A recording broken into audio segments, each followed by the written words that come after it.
Hello guys, आपका अपने top grade academy पे आपका स्वागत है। जैसा कि हमने आपको पीछे नंबर सिस्टम आपका टॉपिक शुरू हो चुका है हमारे चैप्टर से। आपका उसमें फाउंडेशन बैच पूरा है जिसमें मैथ का पूरा सिलेबस कराया जाएगा आपको। अब हमने जीडी का पेपर को देखते हुए हमने क्वेश्चन सीरीज लगाना शुरू कर दिया है। जैसे कि आपको एक प्रैक्टिस सेट आपको डेली कराया जाएगा जीडी के एसएससी संबंधित। एसएससी के जितने भी क्वेश्चन होंगे आपके जीडी के, उसमें आपको डेली 25 क्वेश्चन कराए जाएंगे। एसएससी जीडी के डेली आपको 25 क्वेश्चन यहाँ पर सॉल्यूशन मिलेगा। आप उसको प्रैक्टिस सेट कर सकते हो। आपको प्रैक्टिस वैसे हमारा सिलेबस तो शुरू हो चुका है, लेकिन हमने प्रैक्टिस सेट जीडी एसएससी को देखते हुए हमने एक प्रैक्टिस सेट डेली शुरू कर दिया है, जो आपको डेली 2 बजे आपको प्रैक्टिस सेट डेली प्राप्त हुआ करेगा। जो हमारी टाइमिंग रहेगी आपकी, इस पर आपको डेली 2 PM पर आपको डेली प्रैक्टिस सेट मिलेगा एक हमारे पास एसएससी जीडी संबंधित। उसमें आपको मैथ के 25 क्वेश्चन कराए जाएंगे, जिनकी पॉसिबिलिटी रही है अधिकतर क्वेश्चन हमने वही क्वेश्चन लिया, उन टॉपिकों को हमने अधिकतर रिवाइज कराया गया जो पॉसिबिलिटी जिनकी ज़्यादा बनी हुई है। हम सारे क्वेश्चनों को कराते हुए हम आपको अपना क्वेश्चन सीरीज शुरू करते हैं। बस इस चैनल को लाइक और सब्सक्राइब करना ना भूलें, अपने ग्रुप में शेयर कर दीजिए इस चैनल को जल्दी से। चलो हम अपना टॉपिक शुरू करते हैं।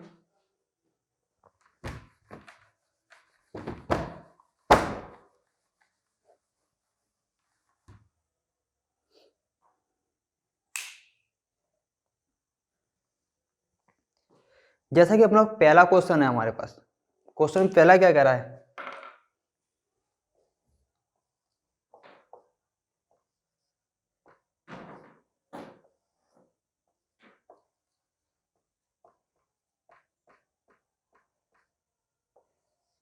एसएसजीडी का पहली क्लास है आपकी। क्वेश्चन नंबर पहला कह रहा है कि 6500 रुपये की एक राशि को 6500 रुपये की एक राशि को 3 लोगों में इस तरह साझा किया जाता है कि पहले व्यक्ति के हिस्से का 4 गुना, दूसरे व्यक्ति के हिस्से का 3 गुना और तीसरे व्यक्ति के हिस्से का 2 गुना एक बराबर हो।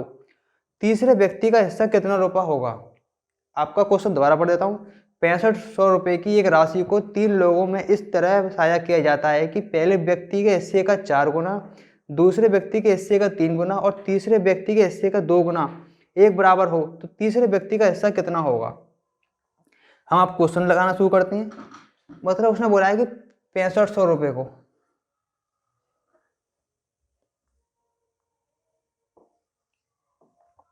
6500 रुपये को 3 व्यक्तियों में बांटा गया है। तो पहले व्यक्ति को तो उसने 4 गुना दिया है, हमने इसको 4x मान लिया जो व्यक्ति को दिया गया। दूसरे व्यक्ति को दिया गया है, दूसरे व्यक्ति को 3 गुना मिला है, हमने 3y मान लिया इसको।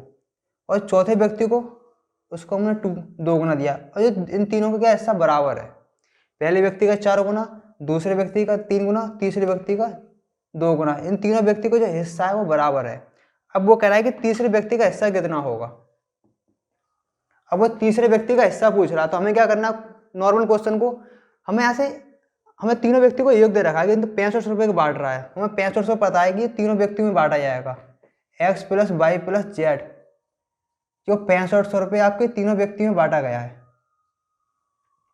तो हमें यहाँ से x की वैल्यू यहाँ पर रख देनी है और y की रख देनी है और z की निकालनी है जो तीसरे व्यक्ति का हिस्सा होगा। तो हम x की वैल्यू यहाँ से निकालेंगे z के रूप में, तो 4x बराबर होगा 2z और 3y बराबर होगा 2z। यहाँ से क्वेश्चन से निकाल लिया हमने सीरीज से। आगे कह रहा है कि x = हो गया हमारे पास 2z/4। तो 2 से 4 गया तो x = आ गया हमारे पास z/2। y = आ गया 2z/3। x की वैल्यू निकल के आ गई, y की वैल्यू हम जिसमें पुट कर देते हैं। तो x की वैल्यू कितनी निकल के आई है? z/2 और y की वैल्यू कितनी है हमारे पास? 2z/2 2z/3 plus z = 6500। हमसे एलसीएम दे लेते हैं, हम एलसीएम हमारा 6 आ गया, ये 3z हो जाएगा प्लस ये आपका 4z हो जाएगा प्लस ये 6z हो जाएगा बराबर 6500। 3z 7z 13z, आपके ये 13z हो गए बराबर 6 कैसे गुणा करते रहे, 6 इंटू 6500। अब 13 से 65 डिवाइड कर दे रहे हैं, 6 इंटू 6500 बट्टे 13। 13 से 65 हमारे 5 बार चला गया, 6 पंजे 30। तो जेड का हिस्सा कितना आया, जेड का हिस्सा निकल के आया हमारे पास 3000 रुपये। एक और क्वेश्चन को समझते हैं। उसने 3 व्यक्तियों के हिस्से में 65 रुपये बांट रहा था। उसने बोला कि पहले व्यक्ति का हिस्सा 4 गुना, दूसरे व्यक्ति का हिस्से का 3 गुना, तीसरे व्यक्ति के हिस्से का 2 गुना, तीनों बराबर हैं। तो हमने पहले हिस्से का इन दो हिस्सों को बराबर कर लिया, तीनों बराबर है तो इसके बराबर होगा 4x 2z के बराबर होगा और 3/2z के बराबर है। हमने x की वैल्यू निकाली यहाँ से, क्योंकि हमें z की वैल्यू चाहिए थी, इसलिए हमें x की वैल्यू z के रूप में, y की वैल्यू z के रूप में हमें यहाँ पे z में पुट कर देंगे तो हमारे पास z की वैल्यू निकल के आएगी। क्योंकि z की वैल्यू इसने पूछी थी क्वेश्चन में, z का हिस्सा पूछा था कितना आएगा आपका। हमने z की x वैल्यू यहाँ से निकाली, y की वैल्यू यहाँ से निकाली, क्वेश्चन में पुट करी, हमने सॉल्यूशन करा है एलसीएम लेके, और फिर हमने z की वैल्यू कितनी आई हमारे पास, z की वैल्यू 3000 रुपये आई थी। आपका ऑप्शन हो जाएगा इसमें से ए हो गया। अब क्वेश्चन नंबर 2 पे आते हैं। आपको क्वेश्चन नंबर फर्स्ट था, क्वेश्चन नंबर 2 पे आते हैं। क्वेश्चन नंबर 2 क्या कह रहा है उसको पढ़ते हैं। अब क्वेश्चन नंबर दूसरे पे आते हैं। क्वेश्चन नंबर दूसरा क्या कहता है, क्वेश्चन नंबर दूसरा बोल रहा है दो संख्याएं 2:7 के अनुपात में हैं यदि उनका लघुत्तम समावर्तक 42 है। लघुत्तम समावर्तक इसे एलसीएम कहते हैं। दो संख्याओं का गुणनफल क्या होगा, तो दो संख्याओं का गुणनफल क्या होगा, जो दो संख्याएं, तो दो संख्याओं का रेशियो दे रखा है 2:7 और एलसीएम दे रखा है, जिसे लासा कहते हैं आप, एलसीएम। एलसीएम दे रखा है हमारे पास 42। तो संख्याएं जो संख्या गुणन पूछ रहा है, माना पहली संख्या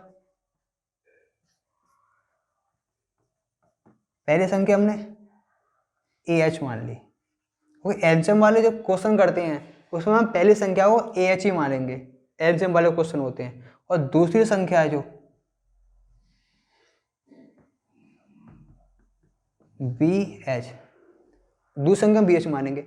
जब आपका एलसीएम चैप्टर शुरू होगा, हमारा टॉप ग्रेड एकेडमी आपका नंबर सिस्टम शुरू हो चुका है चैप्टर, उसमें हम आपको फाउंडेशन तक ले जाएंगे, 0 से बेसिक टू 0 चलेगा टॉप ग्रेड की ओर।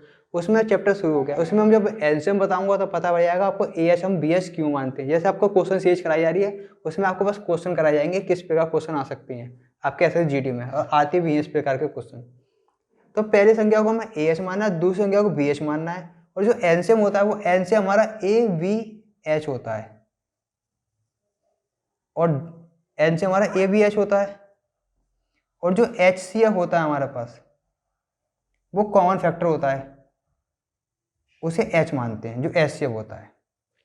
तो हमें इतना पता है कि पहली संख्या कितनी है AH, दूसरी संख्या कितनी है BH। तो हमें पहली संख्या दो संख्या का रेशियो दे रखा है, और जब रेशियो देगा उसमें एलसीएम वाले क्वेश्चन में, तो हमें A और दूसरी वाले को B मान लेना है। जब रेशियो देगा तो एलसीएम वाले चैप्टर के अंदर एलसीएम आता है, तो हमें ऐसी कोई वैल्यू होगी दोनों में कटी होगी, ऐसी कोई वैल्यू होगी दोनों को कॉमन करा होगा, फैक्टर करा होगा उसका, तो उस वैल्यू को फाइंड करना है। एलसीएम हमारे पास कितना है, एलसीएम हमने AVH मानना है, मैंने आपसे बोला है एलसीएम वाले क्वेश्चन में, तो कितना है 42। और हमारे पास दो संख्याएं दे रखी हैं 2 और 7, A कितना है 2 और B कितना हमारे पास 7, H निकल जाएगा इससे 42। तो 2 से 14 हो जाएगा, 14 का 42 में भाग दे देंगे तो 42/14 निकल के आया 3। तो हमारा HCF कितना आ गया 3। पहली संख्या कितनी हमारे पास AH, तो A कितना था हमारे पास 2, संख्या कितनी निकल गई हमारे पास 3। दूसरी संख्या कितनी थी हमारे पास 7 थी, और HCF कितना निकल गया हमारे पास 3। देखिए 2 तिया 6 हो गया, 7 तिया 21 हो गया। अब उसने क्या है दोनों संख्याओं का गुणनफल बताइए, पहली संख्या और दूसरी संख्या, फर्स्ट नंबर और सेकंड नंबर का गुणनफल पूछा है उसने। तो पहला कितना हमारे पास 6 और दूसरा कितना 21, तो आंसर कितना आ गया हमारे पास 126। एक और समस्या का दो संख्या को रेशियो दे रहा है, उसमें A और B मानना है हमें। एन से हमारे पास 42 दे रखा था क्वेश्चन में, हमने पहली संख्या AH और दूसरी संख्या BH मानेंगे। A की वैल्यू पता है 2 होती है, B की वैल्यू 7 दे रखी है, H नहीं पता कि H कितना होता है, जो तीनों संख्याओं का एलसीएम दिया होता है उसे एलसीएम जो होता है ए बी एच के रूप में मानना है। ए बी एच के रूप में मानेंगे, पहली संख्या 2 होगी, दूसरी संख्या हमारे पास 7 होगी, एच हमने यहाँ से निकालना है। एच जो होता है वो एस सी एफ होता है हमारा, एलसीएम ए बी एच होता है। हमने इसका गुणा करा, एच निकल गया है, एच हमारा एच सी हमारे पास 3 आगे निकल के। अब हमें पहली संख्या दूसरी संख्या गुणनफल पूछ रहा था, तो पहली संख्या कितनी हमारे पास निकल के आई थी 2, जो 6 आई थी हमने एच को गुणा कर दी यहाँ से 6, और दूसरी संख्या निकल के आई थी बी एच, जो बी कितना था 7 था हमारे पास, एच कितना निकल के आया 3, हायर कॉमन फैक्टर 21 हो गया, दूसरी संख्याओं गुणनफल पूछा था 126 आ गया। और आप इसे ट्रिक से कैसे कर सकते हो, नॉर्मली आपको ट्रिक से करने के लिए इस संख्या का इसमें दोनों गुणा सीधे भाग दे देना है, हमें एच से निकल के आ जाएगा, आपको सीधे करना है। वैसे आपको ये ट्रिक नहीं है, आपको मैं समझाना चाह रहा हूँ पैटर्न कैसे प्रकार आ सकता है, आप इसे सीधे डायरेक्ट कर सकते हो क्वेश्चन पढ़ते ही। क्वेश्चन नंबर दूसरे पे आते हैं, क्वेश्चन नंबर तीसरा आता है हमारा। क्वेश्चन नंबर तीसरा कह रहा है कि हरिता एक स्वचालित सीढ़ी के शीर्ष पर 10 सेकंड में 30 कदम चढ़कर पहुंच गई। यदि स्वचालित सीढ़ी में कदमों की कुल संख्या 50 है तो जो सीढ़ी है स्वचालित सीढ़ी की गति क्या होगी, तो स्वचालित सीढ़ी की गति क्या होगी। आपने इलेक्ट्रिक सीढ़ी देखी होगी, बिजली से चलती है, आपकी जो सीढ़ी होती है जाने के। अब सीढ़ी क्या कर रहा है, वो स्वचालित जो सीढ़ी है उसमें सीढ़ियों की संख्या दे रखी है, इलेक्ट्रिक सीढ़ियों की संख्या।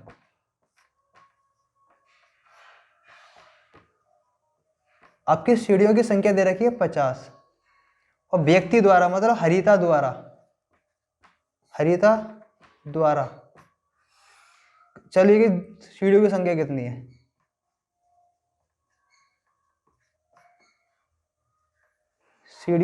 हरिता द्वारा सीढ़ियों की संख्या जो पहुंचने में लगा समय, 30 सीढ़ी चली थी, और कितना समय लगा हरिता को, लगा समय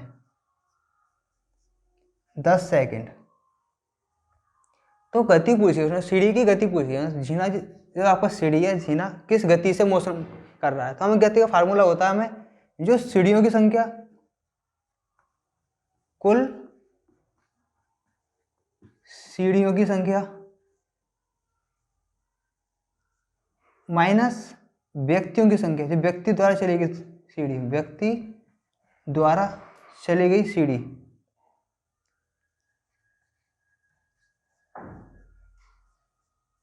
व्यक्ति द्वारा चली गई सीढ़ी संख्या, व्यक्ति द्वारा कितनी सीढ़ी चली गई बट्टे समय, ये आपका फार्मूला होता है। अब v इक्वल टू क्या होता है, व्यक्ति कुल सीढ़ी कितनी तुम्हारे पास, कुल सीढ़ी की संख्या थी 50 माइनस व्यक्ति द्वारा हरिता द्वारा कितनी सीढ़ी चली गई थी, 30 सीढ़ी चली गई थी 10 सेकंड में,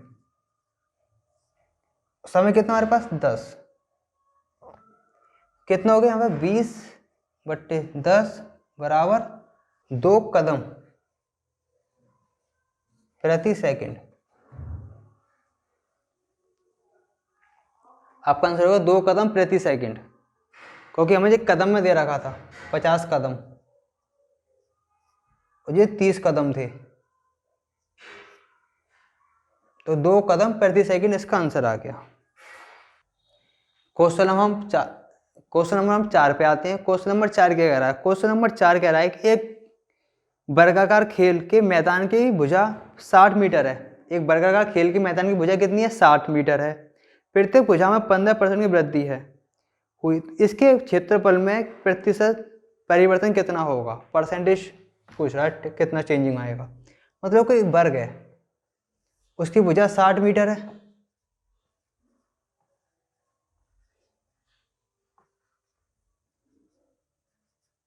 इसमें उसने 15% की क्या कर दी, वृद्धि कर दी, 15% वृद्धि कर दी।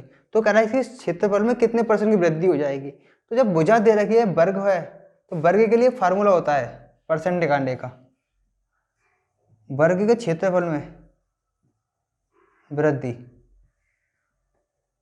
तो उसका फार्मूला होता है कि 2x प्लस एक्स स्क्वायर बट्टे 100।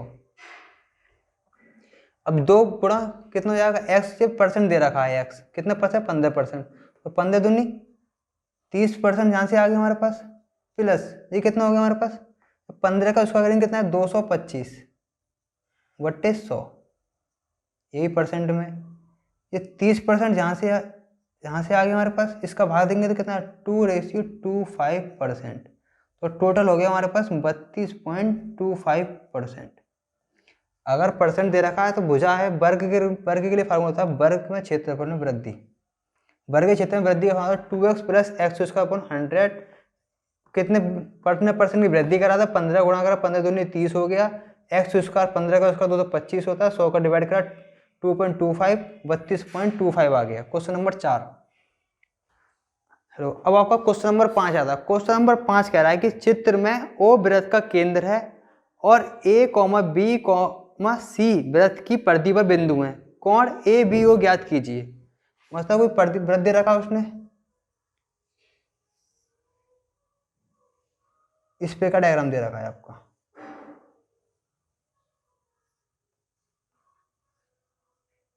और आपका ये एंगल दे रखा है 55। उसने ए ये इसको दे रखा है, बी ये बोल दिया है, और सी ये दे रखा है। उसने पूछा है कोण ए बी ओ, मतलब बी को पूछा फाइंड करें कितना होगा, हमें बी की वैल्यू निकालनी है। अब एक बात ध्यान रखिए, कोण ए जो होता है कोण ओ का आधा होता है, कोण ए होता है इसका आधा होता है। तो कोण ए हमारे कितने निकल के आया हमारे पास, ए कितना 160, और 2 से डिवाइड करेंगे कितना आएगा कोण हमारे पास 80 डिग्री। कोण कितना है 80 डिग्री निकल के आया। अब कोण ए हमारा 80 डिग्री आ गया, कोण ए, इस बात को ध्यान रखना। और एक बात और ध्यान रखना, कोण ए जो होता है एंगल बी और एंगल सी का बराबर होता है, इनके योग के बराबर होता है। इन दोनों के जो योग होता है, इसका योग और इसका योग, ये इसके बराबर होता है। जब एंगल ए कितना निकल गया हमारे पास, एंगल ए आया हमारे पास 80 डिग्री। एंगल बी हमें फाइंड करना है, जो पूछ रहा था A B O, angle A B find करना है। एंगल सी हमारे पास 55 डिग्री दे रखा है। अब 55 को इधर ले आएंगे, माइनस कर देंगे, तो एंगल बी कितना आया हमारे पास 80 - 55, प्लस का साइन है तो माइनस का हो जाता है। अब 80 में से 55 माइनस करेंगे कितना आएगा 25 आएगा। तो आपका बी कितना आ गया 25। ऑप्शन हो गया आपका 55, 25, आपका ऑप्शन हो गया बी। क्वेश्चन नंबर 6 क्या कह रहा है, क्वेश्चन नंबर 6 कह रहा है नैना और कल्पना एक साथ काम करके 10 दिनों में एक काम को कर सकती हैं, नैना और कल्पना, जबकि अकेले नैना इसे 12 दिनों में कर सकती है। कितने दिनों में कल्पना इसे अकेले कर सकती है। मतलब अब आपको क्वेश्चन पढ़ते हैं, नैना और कल्पना, नैना और कल्पना कितने दिनों में काम कर रही है दोनों मिलके, 10 दिनों में काम कर रही हैं, 10 डेज में। नैना कल्पना 10 दिन में कर रही है, और जबकि नैना इसे अकेले, आपका जो नैना है, नैना इसे अकेले कितने दिन में कर सकती है, नैना अकेले कर सकती है 12 दिनों में। पूछ रहा था कल्पना कितने दिनों में इस काम को करेगी। नैना इसे 12 दिन में कर सकती है, तो कल्पना इस काम को अकेले कितने दिन में कर सकती है। जब कभी भी इस प्रकार के डायग्राम आते हैं, क्वेश्चन वाले वर्ग वाले क्वेश्चन आते हैं, तो हमें इसे रेशियो कर लेना है। जहां तो आएगा प्रति व्यक्ति एक दिन में काम, प्रति व्यक्ति एक दिन में काम। यहां पे आता है एलसीएम, हम एलसीएम लेते हैं, तो 10 और 12 का एलसीएम कितना आएगा हमारे पास, 10 और 12 का एलसीएम आएगा 60। ये 10 कैपेसिटी, पूरा हमारे पास काम कितना निकल गया, पूरा टोटल काम है हमारे पास 60। 10 के स्पीड से काम कर रहा, तो कितना हो गया यहाँ पे 6 यहाँ से आ गया, 12 में 5। नैना 5 की स्पीड से काम कर रही थी। नैना की जो कैपेसिटी थी, प्रति एक दिन में एक काम 5 काम कर रही थी एक दिन में, तो 60 काम थे, तो 12 दिन में काम कर दिया नैना ने। जो दोनों मिलकर कर रहे थे, नैना और कल्पना जब मिलकर काम कर रहे थे, तो कितने कर रहे थे 6 दिन में काम कर रहे थे, 6 काम कर रहे थे प्रति दिन में, प्रति व्यक्ति एक दिन में काम। अब गोलपुर कितना हो गया हमारे पास, तो दोनों मिलकर 6 दिन में कर रहे थे, अकेली नैना 5 दिन में कर रही, तो कल्पना कितना करेगी एक दिन में। जब 1 का इसमें भाग दे देंगे 60 में, कितना निकल के आए हमारे पास? 60 दिन में काम करेगी कल्पना। जब आपका चैप्टर चलेगा परसेंटेज वाला, उसमें आपको बता दिया जाएगा, लेकिन आपको बस ध्यान रखना है जहाँ तो व्यक्ति को काम आएगा। हावर इसको साइड में समझा देता हूँ आपको, क्वेश्चन दब जाएगा नहीं तो।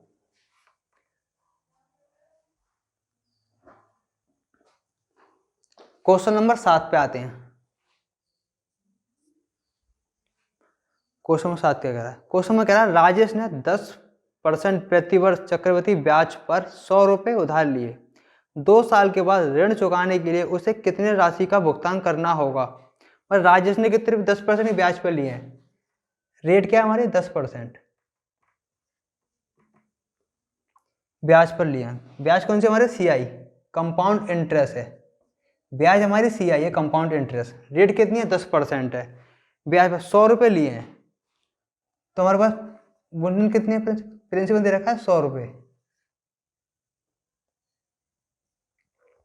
100 रुपये लिए हैं, कितनी राशि का? 2 साल बाद। टाइम दे रखा है हमारे पास N ईयर कहते हैं इसे, साल 2 साल बाद 2 ईयर। तो भुगतान कितना पड़ा? कंपाउंड इंटरेस्ट पूछ रहा है, तो उसका फार्मूला कंपाउंड इंटरेस्ट 2 साल बाद कितना भुगतान करना पड़ेगा उसे। CI की चक्रवृद्धि ब्याज लिए उसने 2 साल बाद पूछ रहा है, तो CI इक्वल होता है हमारे पास P ब्रैकेट होता है 1 प्लस R/100 और N। ये तो हमारा फार्मूला होता है, लेकिन हम फार्मूले से नहीं करेंगे, हम सीधे क्वेश्चन करेंगे। हमारे पास कितने रुपये दे रखा है? 100 रुपये दे रखा है। पहले 10% की ब्याज लगाई उसने 100 रुपये पे बट्टे 100, फिर उसने इसी पे दोबारा ब्याज लग जाएगी 10% की बट्टे 100। 2 बार जा रहा है वो, तो 1/1 10 से कितना है हमारे पास? 1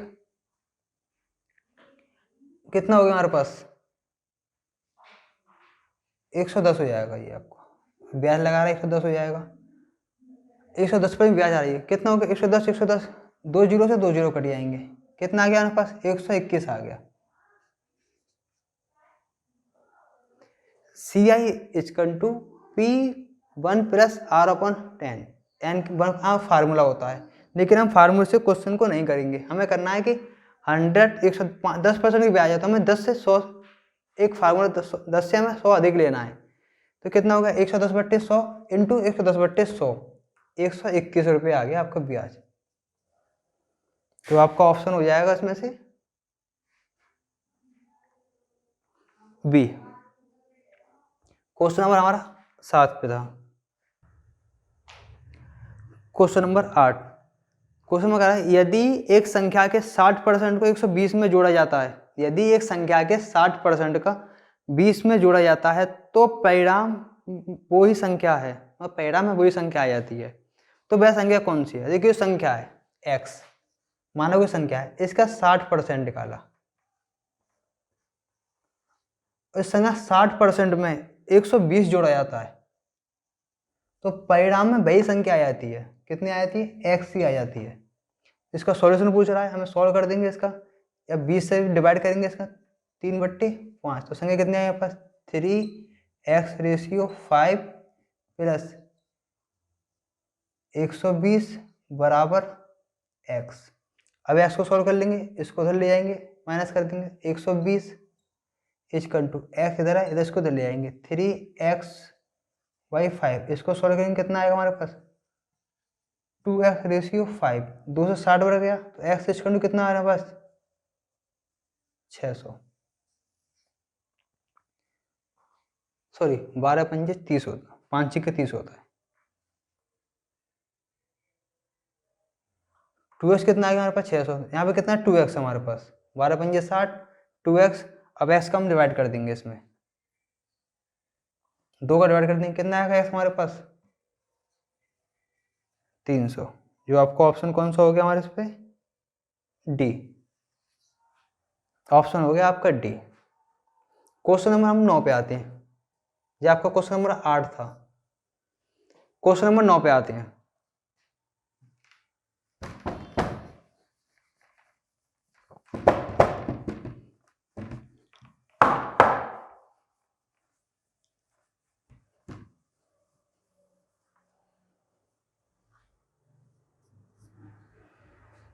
क्वेश्चन नंबर कह रहा है किस अनुपात में शुद्ध शराब में पानी को जोड़ा जाता है, किस अनुपात में शुद्ध शराब में पानी को जोड़ा जाना चाहिए ताकि वो 80% शराब का घोल बन जाए। मतलब शराब की मात्रा कितनी हो, 80% हो, पानी कितना हो, 20% बचा। जब 100% शुद्ध प्योर हमारे पास एल्कोहल है, शुद्ध एल्कोहल है,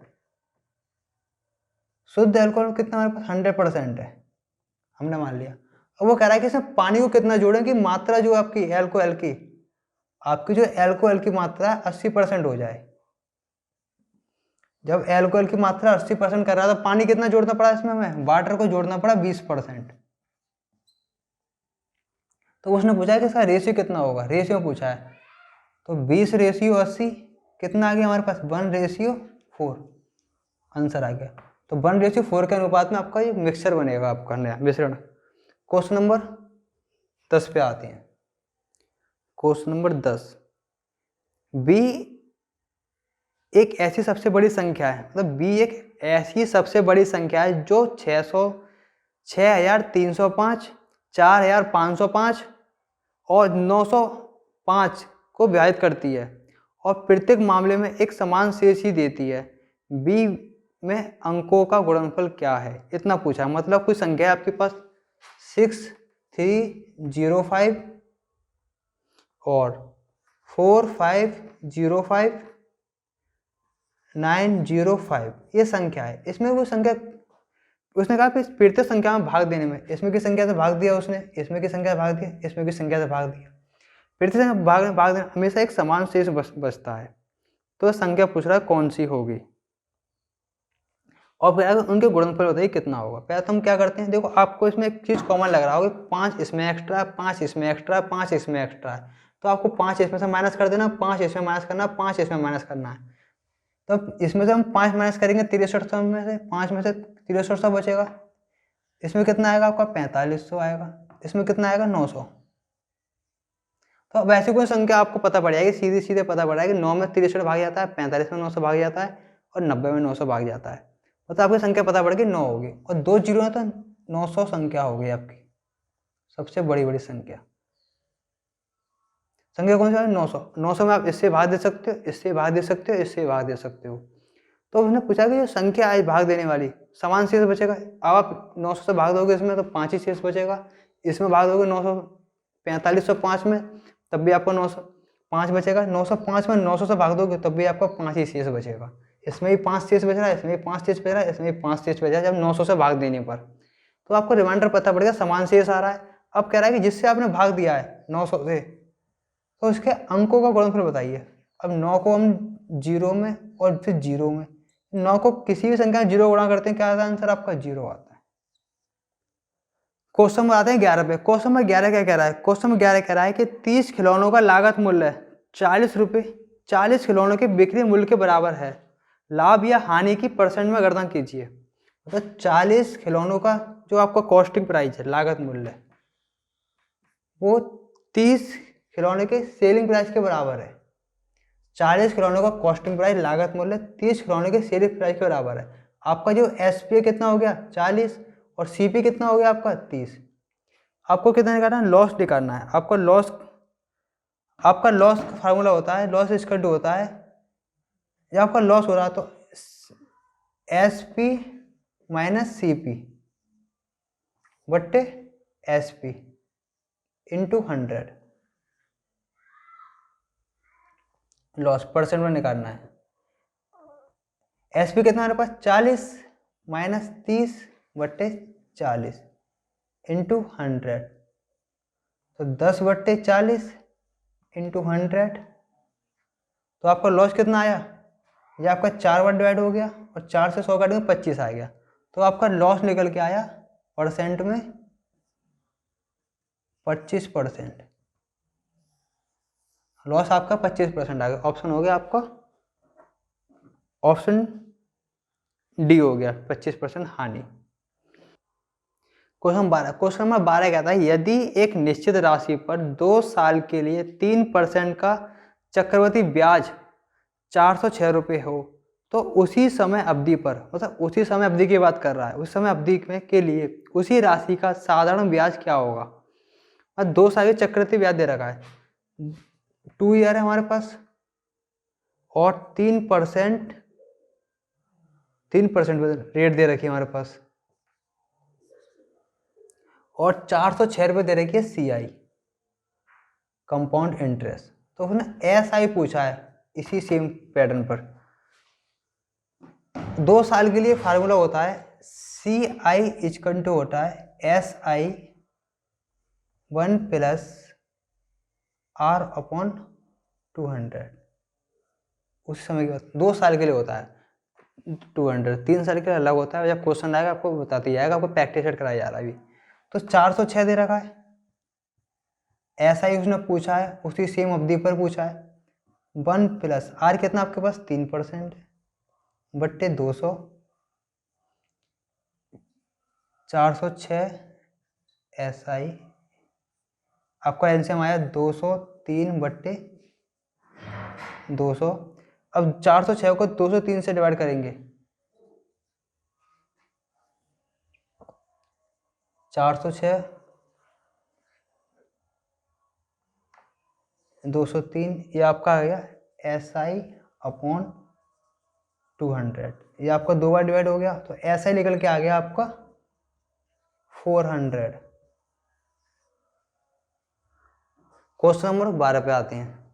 ऑप्शन कौन सा है आपका, ऑप्शन चेक कर लेते हैं एक बार। ऑप्शन है आपका A। क्वेश्चन नंबर आपका 12 पे आते हैं।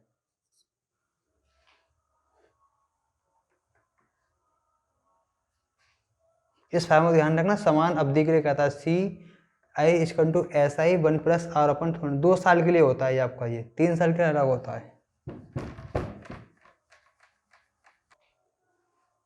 क्वेश्चन तेरा कह रहा है कि राम और श्याम क्रम से 3 घंटे 6 घंटे में एक काम, राम और श्याम क्रम से 3 घंटे और 6 घंटे में एक काम को पूरा कर सकते हैं। यदि राम से शुरुआत करके वे 1 घंटे के लिए बारी बारी से काम करते हैं तो कितने घंटे में काम पूरा हो जाएगा।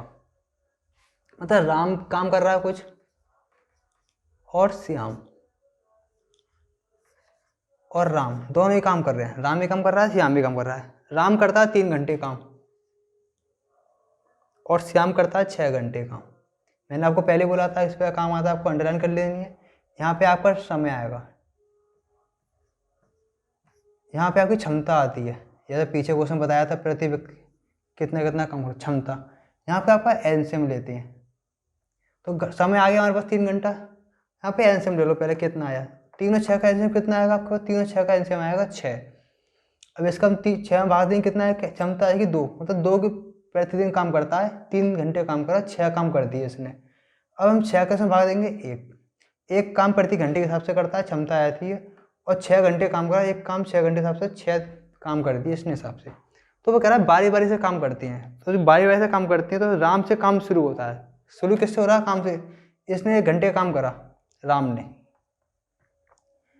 1 घंटे काम करा, कितने काम कर दिए 2। अब बारी किसकी आएगी, श्याम की। श्याम ने 1 घंटे काम करा, कितना काम कर दिया इसने, 1 काम कर दिया, वर्क कर दिया। फिर राम की बारी आई, राम ने 1 घंटे काम करा, राम ने 1 घंटे काम करा, आपका कितना काम कर दिया इसने, राम ने। फिर दोबारा काम कर दिया, फिर बारी किसकी आएगी, श्याम की। फिर इसने श्याम ने 1 घंटे काम करा, फिर इसने 1 काम कर दिया। 2 और 1 3 और 2 6 काम हो गए हमारे पास। टोटल काम कितने हमारे पास, टोटल जो वर्क है हमारे पास 6 हैं। कितने काम हो गए यहाँ पर, 6 काम हो गए। कितने घंटे में हो गए, 1 2 3 4। जब बारी बारी से काम करती हैं तो 4 घंटे में कितना काम कर दिया इसने, 6। तो ऑप्शन कौन सा हो गया हमारा, पूरा काम कितने घंटे में हो जाएगा। ऑप्शन हो गया आपका C, 4 घंटे में। क्वेश्चन नंबर आप 14 पे आते हैं। क्वेश्चन नंबर 14, क्वेश्चन नंबर 14 कह रहा है 1 3 2 4 6 8। 1 3 2 4 6 8 में 3 के अंकीय मान और स्थान के मान के योग पता लगाइए। मतलब 1 3 2 4 6 8, मतलब 3 के प्लेस वैल्यू और फेस वैल्यू, इनका पता लगाना है। प्लेस वैल्यू और फेस वैल्यू, अंकीय मान और स्थानीय मान। प्लेस वैल्यू स्थानीय मान होता है आपका,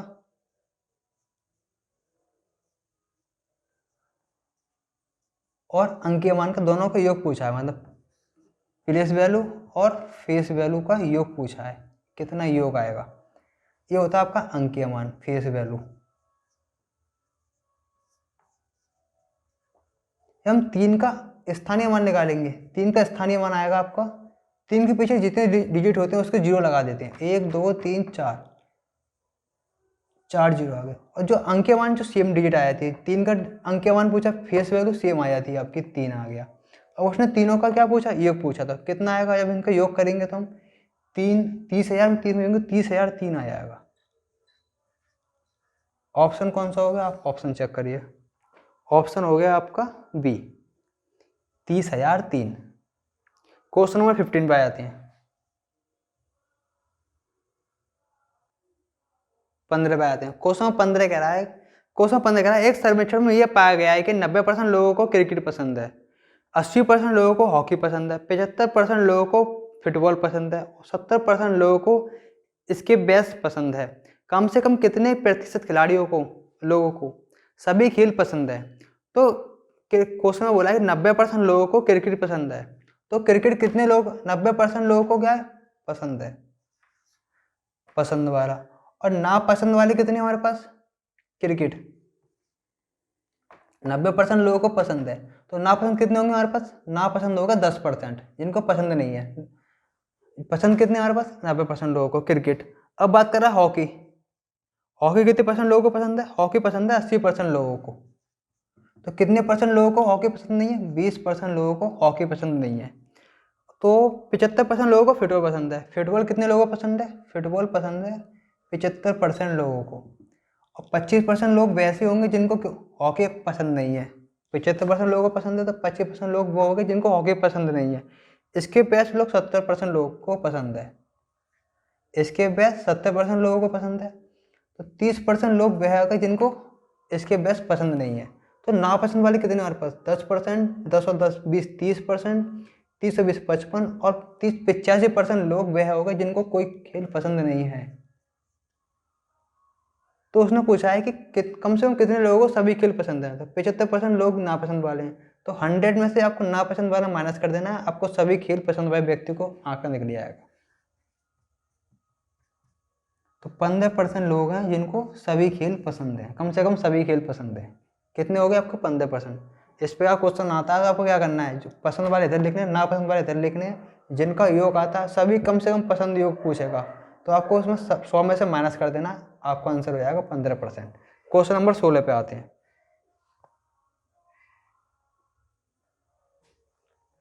क्वेश्चन 16 करा है।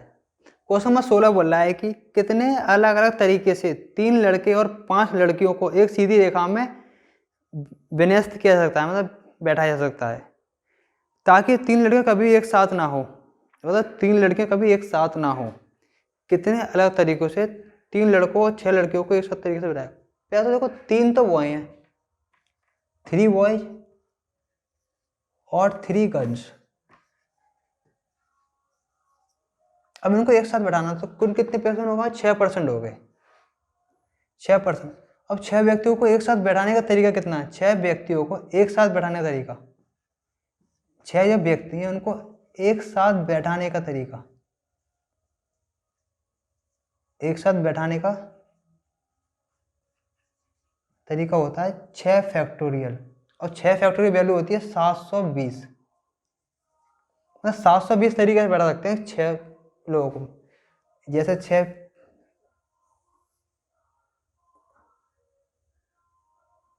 मतलब पहले आपने एक बॉय बैठा दिया, फिर लड़की, एक लड़का, एक लड़की, एक लड़का, एक लड़की, ये चल रहा है। फिर 2 लड़का, एक लड़की, एक 2 लड़का, एक लड़की, ऐसे चल रहा है। फिर 2 लड़का लिया, 2 लड़की ली, एक लड़का लड़की ले लिया। इस प्रकार कितने व्यक्ति को बैठा सकता है, तो आपने 6 एक साथ बैठाने का तरीका कितना, 720 तरीके से बैठा सकते हैं। 720 तरीके से बैठा सकते हैं। पहले 6 बैठा दिए, अब 5 बचे, 5 को बैठा दो, फिर 4 बचे, 4 को बैठा दो, फिर 3 बचे, फिर 2 बचे, 1। तो आप गुणा करोगे 6 5 सबको गुणा करोगे कितना, 720 तरीके से बैठा सकते हैं। उसने बोला है कि लड़के एक साथ ना आए, तो लड़के एक साथ ना होने का तरीका, एक साथ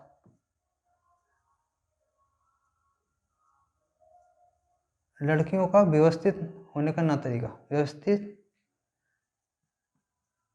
होने का तरीका। अब लड़कियों को एक साथ व्यवस्थित होने का तरीका कितना, आपने 3 लड़की बैठा दी यहाँ पे, एक जहाँ बैठा G1 G2 G3, आपने 3 फिक्स कर दिया, एक पैटर्न हो गया। फिर आपने बोला कि आपने 3 इस तरीके से बैठा दिए, आपने 3, आपने G1 को यहाँ रख दिया, फिर 2 तरीका हो गया। फिर आपने बोला कि आपने 3 लड़के इस तरह बैठा दी, 3 तरीके हो गए। फिर आपने इस तरीके से बैठा दी, तो 4 तरीके हो गए। मतलब 3 तरीके से लड़कियों को एक साथ लड़कियों का बैठाने का तरीका, एक साथ लड़कियों को बैठाने का तरीका।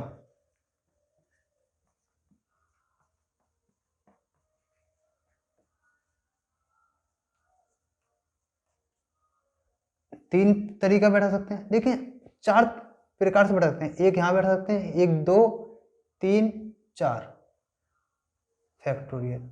जब आप 3 फैक्टोरियल 4 फैक्टोरियल कितना आएगी, 27 3 2 6 144। कितना है, 44। 144 वह तरीका है जिसमें लड़कियां एक साथ बैठेंगे। कितने तरीके से बैठा सकते हैं, 144 तरीके से बैठा सकते हैं लड़कियां एक साथ। तो उसने पूछा है कि 6 व्यक्तियों को बैठाए, 3 लड़के 3 लड़कियों को, लेकिन इसमें एक लड़कियां एक साथ ना बैठी हूँ, तो हमने बैठाने का निकाल लिया। इसमें सब मिक्स होता पूरा तरीका था। अब इसमें से कुछ 44 को माइनस कर देंगे, 720 माइनस 144 कितना आएगा आपको निकल के, 10 में से 6 गए तो 6, 11 में से 4 गई तो 7, और 6 में से गए तो 5। 576 तरीके से बैठा सकते हैं जिसमें लड़कियां तीनों एक साथ नहीं बैठी होंगी। कि ऑप्शन हो गया आपका, ऑप्शन हो गया ए, 576 तरीकों में।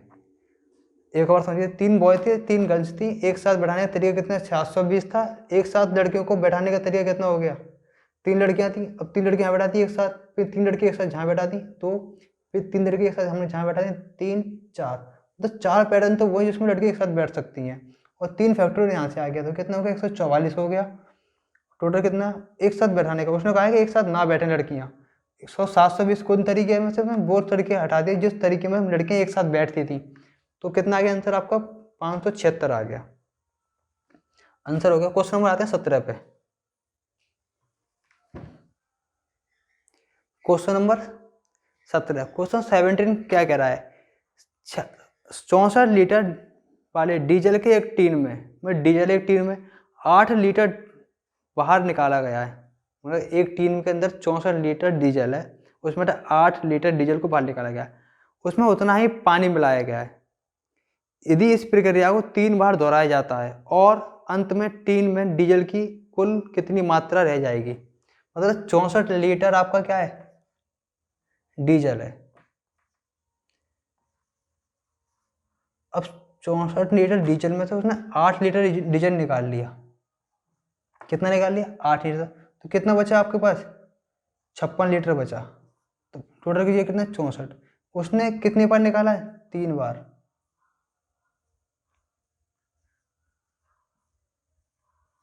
जब जितनी बार निकालता है जो टोटल मात्रा होती है उसमें से घटा के ऊपर लिखते हैं, टोटल मात्रा नीचे आती है। जितनी बार उस मात्रा को राउंड फिगर करता है, 3 बार निकाला, 1 2 3, तो हमने 3 बार लिख दिया, 1 2 3। जो कुल मात्रा होती है उसको लेती हैं, जितनी बार मात्रा निकालता है वो कम करके ऊपर लिखते हैं, और टोटल मात्रा नीचे आती है। जितनी बार निकालेगा उतनी बार हम फॉन्ट को लिखते हैं। उसने 3 बार निकाला, 1 बार 2 बार 3 बार। अब उसमें जो मात्रा बचेगी, शेष मात्रा बचेगी डीजल की,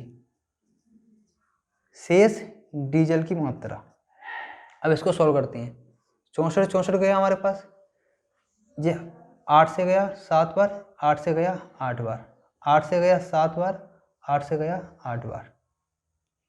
अब ये 8 से गया 7 बार, 7 का क्यूब हो गया, 7 का क्यूब कितना होता है हमारे पास, 343।